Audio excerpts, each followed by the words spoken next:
Goods వాహనాలపై fitness ఛార్జీల పెంపును నిరసిస్తూ ఈరోజు అర్ధరాత్రి నుంచి ఏపీ లారీ ఓనర్స్ సమ్మెకు దిగనున్నారు. ఈరోజు అర్ధరాత్రి నుంచి రాష్ట్ర వ్యాప్తంగా సమ్మె చేస్తున్నట్టుగా new Andhra motor truckers association ప్రకటించింది. గతంలో ఫిట్నెస్ ఛార్జీలు 900 నుంచి 1400 వరకు మాత్రమే ఉండేవి.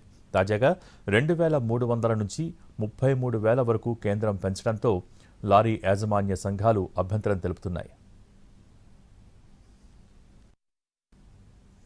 తేదీన జిఎస్ఆర్ 850E అని చెప్పి ఒక నోటిఫికేషన్ జారీ చేసింది.